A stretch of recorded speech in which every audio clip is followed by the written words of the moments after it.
Good evening, everybody. I would like, from really the bottom of my heart, to thank you for coming to my lecture despite the weather. Thank you very much for that. I appreciate your interest in Syria and in the Arabic Spring. There are actually uncountable angles wherefrom one can approach the situation in Syria. The Syrian revolution has proven itself so ably to be the longest, the most complicated, the most bloody, the most destructive, and the most ambiguously progressing revolution in what is now known with the name of the Arabic Spring. As I am speaking to you this evening, many new changes and developments might actually be taking place and driving the revolution toward new tracks and unpredictable dimensions. In the light of this, speaking about the situation in Syria in a comprehensive manner is not realistically achievable in one lecture. I had to make the hard decision of picking up one specific aspect of this revolution to share with you my reading and analysis of tonight. And the question I would like to tackle in this lecture is, how do the Christian Syrians view the future of the interreligious relationships, or if you like, dialogue, after the regime change in Syria? Before I delve into my attempt at attending to this inquiry, let me put my contribution in its precise contextual perspective by stating the following. First, I am an independent Christian Syrian citizen. As one of the speakers who stand on the Syrian revolution side, and contrary to many other activists and dissenters who speak on behalf of the revolution's leading bodies, I do not represent, by any official sense, any political or religious or organizational or institutional body in Syria. For me, therefore, the inquiry that I endeavor to address is not going to be primarily tackled from a political or purely religious angle. Religious here means Christian in my case. It would be rather treated as essentially sociocultural and civil quest. I'm trying to present to you tonight a sociocultural and civil analysis of the question of the interreligious relations in Syria. Now, my second perennial contextual point stems from the first implications. I am an independent Syrian Christian professional academic theologian, whose one of the research areas of interest is the Christian-Muslim relationships. Being an intellectually independent scholar not only avails to me the freedom to study all the various trends on the Syrian revolution inside the country, it more significantly and challengingly invites me actually, for the sake of coherent and authentic understanding, to step into the shoes of those who hold a point of view which I personally do not necessarily adopt or identify with. And I decide willingly to do that in order to analyze and display this point of view in the best objective and scientific way possible. In this short presentation, I'm going to stand inside the circle of a specific Christian Syrian stance on the future of interreligious dialogue in Syria. I do not personally opt for that option because I necessarily support this stance, although I understand fully its content. During the past 20 months of the Syrian revolution's age, I have been sharing my reading of Syria's situation via a series of public lectures or written lectures in Arabic and in English, which I published either in my blog or Facebook or on electronic cultural websites like the Lebanese Nawafid in Al-Mustaqbal newspaper, and finally in my newly published book on the Arabic Spring and Freedom Became a Public Square. In some of my articles and in 2 chapters of a book, I argued that the majority of the Syrian people are, until this very moment, resorting to what I describe as quiescent majority. I deliberately use the term quiescent rather than quiet or silent to describe these Syrian stance because, as I already argued in my publications, this public segment's opinion on the country's devastating situation is expressed in a manner that is neither bluntly explicit nor tangibly detectable.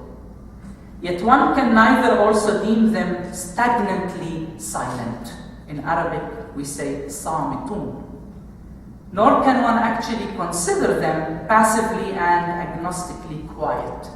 In Arabic, we say sakitun. So they are neither this nor that. If I have to allocate now the Christians within Syria today in relation to the revolution, then I would place the majority of the Christians in Syria within the boundaries of the quiescent stance of the Syrian population. The majority of the Christians in the country are neither with the regime or its leading head, nor they are truly ready to stand in both feet on the riverbed of the opposition's clash with the regime as well. One can even say that their main occupation and apprehension stems not primarily from inquiring about the complex situation of the present Syrian tragedy, but rather from anticipating and forecasting the consequences of the present situation on the coming future life conditions. While some opposing bodies in the Syrian scene keep postponing any inquiry on the nature of the future Syrian state and insist on focusing on the present battle with the regime, these Christians insist that they will not take a clear stance on the present equation in Syria unless they could get some reliable and promising data on the future Syria, which the opposition is going to call the Syrian people to build. The quiescent Christians group is failed by the regime when it sees that within the ruling circle of Al-Assad ruling circle, the voice of violence and the logic of oppression prevails over the voice of reformation, the readiness to admit the mistakes, and the intention of change. On the other hand, the quiescent Christians affirm that the rebellion's intentions and motives are noble and righteous in their nature and goal. They know that those who occupy the public squares in Syria's cities are innocent and sincere, normal citizens whose scream stems from the heart of the people's thirst for justice, freedom, human rights, decent life, prosperity, and dignity. However, these quiescents worry when they hear the discourse of some of those opposing powers who ignite the population and try to dictate and orchestrate the masses movement. They hear the discourse of the extremist mobilizers and tremble from its exclusivist, fanatic, divisive, vengeful, and inflaming approaches that manipulate people's sentiments and implement the noble sacrifices of their casualties and martyrs in its verbal violence and hatred. In my attending to the inquiry on the Syrian Christians' view of the interreligious relations in the future Syria, I shall be echoing before you the voice of these quiescent Christians in specific. I personally do not enchant this group's melody, and I have reservations on their approach. I stand patriotically, humanly, and ethically with my people's strife for freedom and their dream of a new Syria that is totally different from the one we knew during the past decades.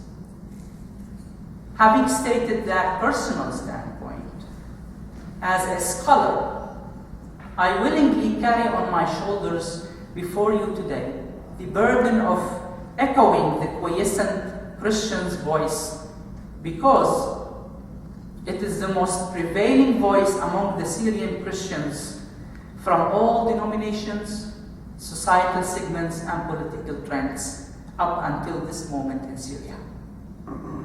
And second, I opt for displaying this voice because it is concerned about the future of Syria in a thought-provoking and intellectually worth pondering manner.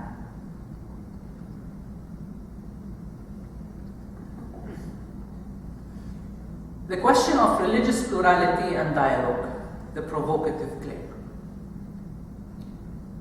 Almost all the quiescent Christians I interacted with principally concede that there is no evident or factual threat to religious plurality in the Arab world. The Arabic Spring, they say, is not a tsunami against the non-Muslims in the region. The quiescent Christians, however, reflect in their words a general fear that the Arabic Spring is actually going to show itself as a threat to the cultural plurality and the multifariousness of the sociological and civil life forms in the multi-religious, multi-confessional, and multi-ethnic Arabic countries. Furthermore, when one asks them whether they believe in the necessity of conducting a dialogue between the Christian and Muslim Arabs, they would almost unanimously opine that developing a new civil contract between the citizens in the post-Arabic Spring countries is more than necessary. They emphasize that nothing can guarantee an authentic realification of cultural, sociological, and civil plurality other than conducting a serious dialogue between the religious communities in the Arab world.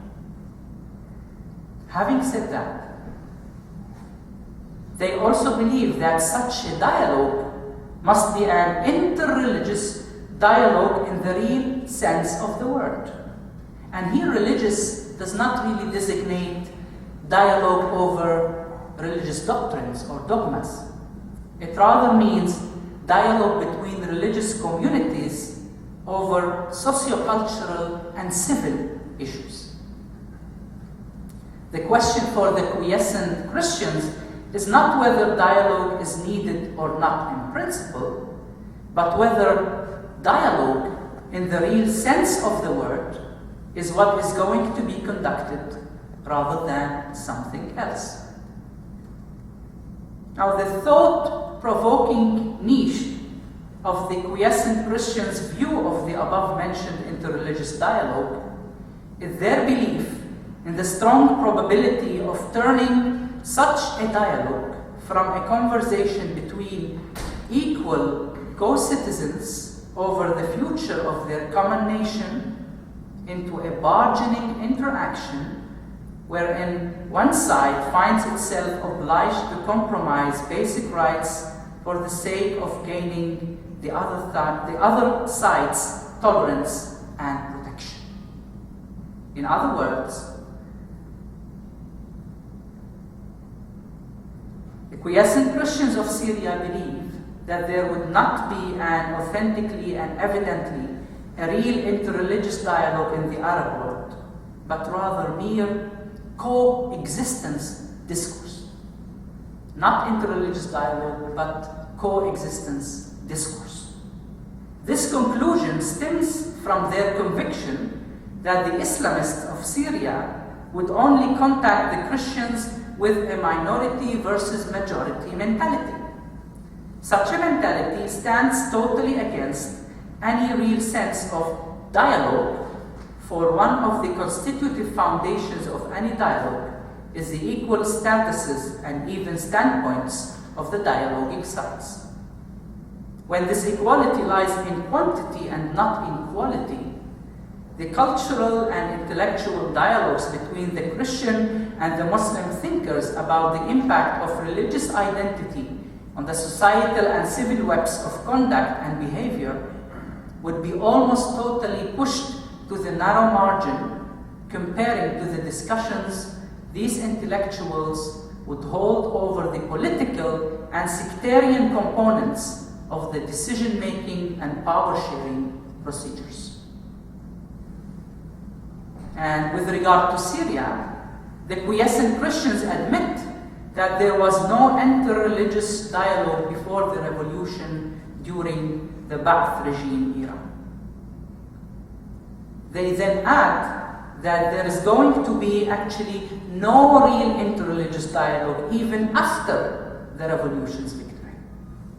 The discourse of coexistence, which dominated the Syrian scene by the force of the regime in the past decades, they say, would continue its prevalence over the Syrian scene in the near future as well. Such a discourse, furthermore, is going to become one of the most urgent necessities for the country after the revolution, they admit. They would tell you, we are aware of the fact that during the Ba'ath rule, no public request of interreligious dialogue was even heard in the Syrian public square. They would admit, with those who support the revolution actually, that everybody was then made to believe that religion is for God, the homeland is for all. Ad-din lillah wal watan lil-jami', we say in Arabic. Almost the entire population followed freely or obediently the dictated slogans which the ruling regime imposed on Syrian society as its means to mobilize the mass after its pan-Arabist ideology. True interreligious dialogue between the confessional and religious communities of the society was strictly forbidden by the order of the regime. They would admit that. They would realize that this was the situation in Al-Ba'ath, Syria. Yet, when it comes to the quiescent Christians' anticipation of the future in post-Ba'ath Syria, they mostly conjecture that there will be no interreligious dialogue because the Christians would realize that they lack an equal and proportionate cultural, civil, and stately role and impact in the country. On the other hand, they claim the Sunnites would attempt at imposing their own communal and sectarian presence and impact on the country's society. They would do this, as these Christians believe, driven by their conspicuous eagerness to get a compensation for the past suppression they were exposed to by the regime. Eventually, the quiescent Christians conclude what would prevail on the Syrian public scene is an overwhelming re-emphasis on the logic of numerical majority over the logic of cultural and civil equality. Numerical majority over cultural and civil equality. In other words, the country would witness a transmission from a collectivist pan-Arabism into an equal counter-collectivist pan-Islamism on the sociological, cultural, and intellectual levels of life in the country. In the midst of this substantial reconstruction that quiescent Christians continue, there will be a relentlessly eager pragmatist attempts among the Christians to invite the Islamist Syrians to develop together a mere coexistence discourse rather than to be brave and ambitious enough to dream of getting involved in a real open and foundational dialogue of equal partners. Driven by their fear from the Sunnite majority's political and societal overwhelming ambitions and sweeping plans, according to the quiescents, the religious minority, the Christians, and the sectarian minority, the Alawites alike, would beg to gain some openness and tolerance from the Sunnite numerical majority in the midst of the latter's total occupation with gaining a dominant influence and controlling role in the country by means of primarily Islamizing the sociocultural and intellectual textile of society. These minorities would try to gain such openness and tolerance by inviting the numerically dominant Sunnites for mere coexistence and survival discourse.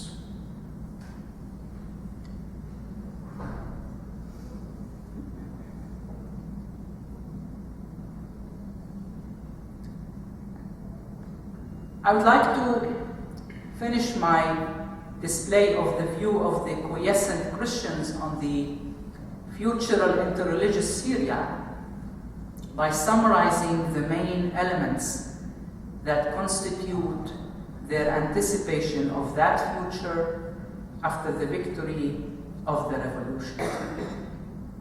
My summary would be stated in the following 6 points. Point number 1.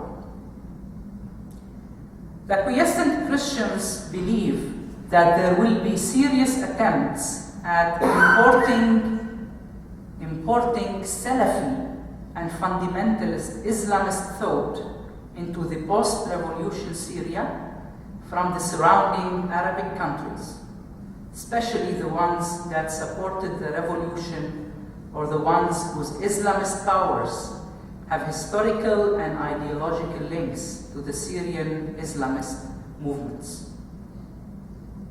There would be attempts at creating a tangible foothold and influential role to such Islamism in the midst of the Syrian society, upon the hope that this form of Islamism would be able to replicate its role and position in other Arabic countries like the Gulf countries and Egypt. Point number 2. The first attempt would drive the religious and confessional minorities in Syria into a sort of a retroaction and retreating into religious extremism and a zealous adherence to sectarian and religious identity. Some of these quiescent Christians told me, if the Muslims would come to tell us to become Muslim, then even if I don't believe religiously in Christ, I will stick to my Christian identity. Extremism encountered by counter-extremism. They will opt for this counter-fanaticism as their ready-made and easily fetched means for self-protection and survival. The thing that one can detect in their view, in the view of the quiescent Christians, among the Christians of Egypt, or the Christians of Lebanon, or even among the Shiites of Bahrain and the Shiites in Saudi Arabia. Point number 3.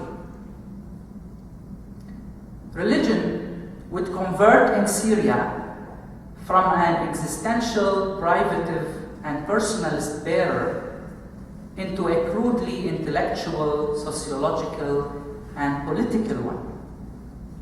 And it would find many figures and groups of politicians or intellectuals who would endeavor to turn religion especially Islam in this case, into the cornerstone, the foundational rationale in their attempt at constructing a collectivist unifying identity for the national community. Point number 4.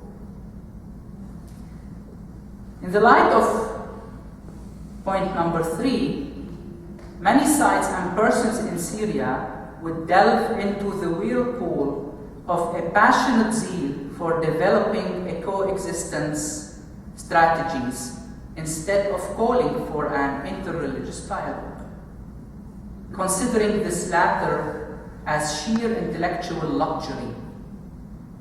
And if they called for a dialogue, they may just twist any dialogue's rules and nature in a way that would serve the purpose of granting a coexistence policy in the nation. Survival would dominate over truth. In other words, shaping dialogue after the preconditioning obsession with survival by means of coexistence, rather than forming the coexistence situation on the basis of a serious dialogue of equal partners. Point number 5. One of the worst consequences of such a paradigm shift from dialogue into coexistence is that the religious and confessional minorities would be denied their natural right to play an equal cultural, political, and civic role that exceeds their numerical status. The logic of numerical and quantitative majority would be imposed on them and would transform them from partners in the nation into protected subjects in the state.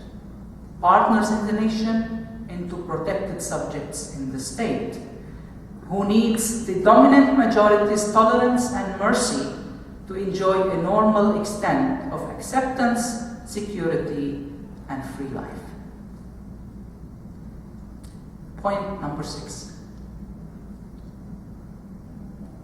Parallel to the promising transformation from a hegemonic dictatorship into a hoped-for democratic state, Syria is witnessing a parallel, more radical and substantially pivotal transformation, which is not actually given its fair attention at the moment. A transformation from a hegemonic ideological system over citizens who are all ableist and controlled, into another coexistence-oriented system consisting of a culturally and socially prevalent majority, side by side with remaining protection seekers minorities, who are culturally and socially ableist and who seek primarily secure and tolerated survival. From this sixfold anticipation of the interreligious life in Syria after the revolution's victory and the regime's fall, the quiescent Christians conclude that within this expected atmosphere, there is no dialogue possible because there is no equality principle prevailing.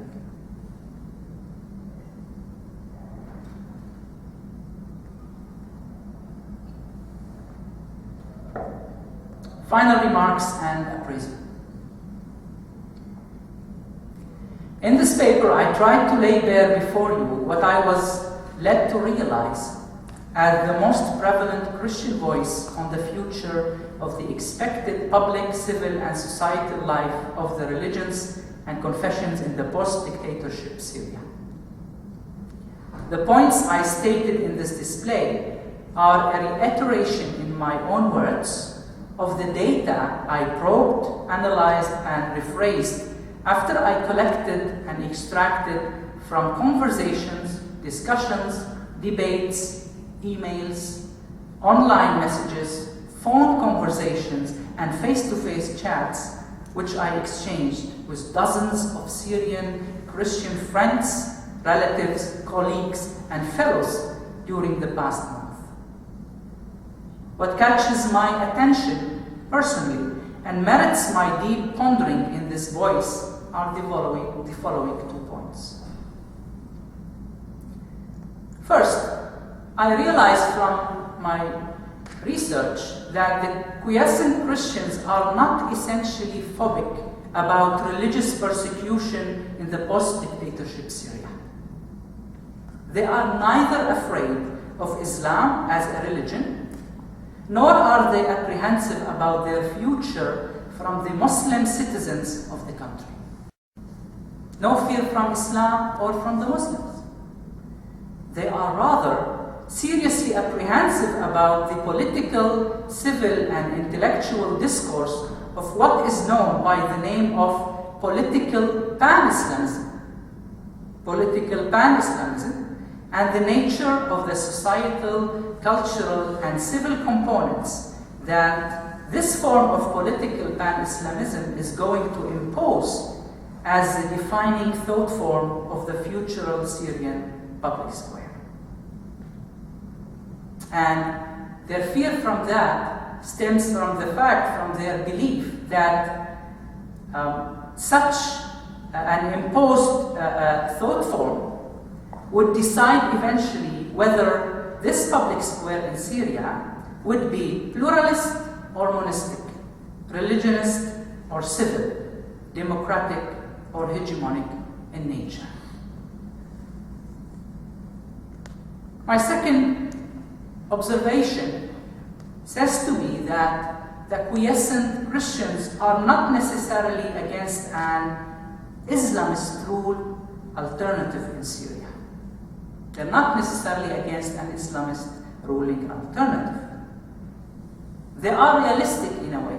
They are perceptive enough, as I gathered from them, to notice that this alternative, Islamist alternative, is becoming the inescapable option, which I also believe that almost all the Western decision-making circles have started to treat as rather the only factual representative of the newly rebuilt Arabic states, mistakenly of course.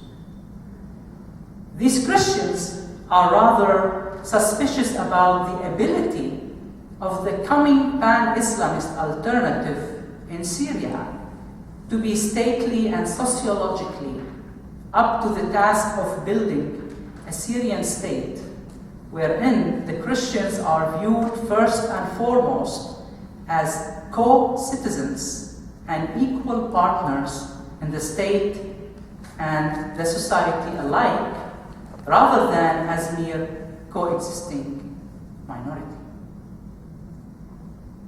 It is my belief, finally, that these 2 points indicate that rather than hermetically sealing themselves within an isolated and protective cocoon, the majority of the Christians in Syria are just reflecting their standing in full solidarity and concurrence with their non-Christian compatriots along the entire Arab world.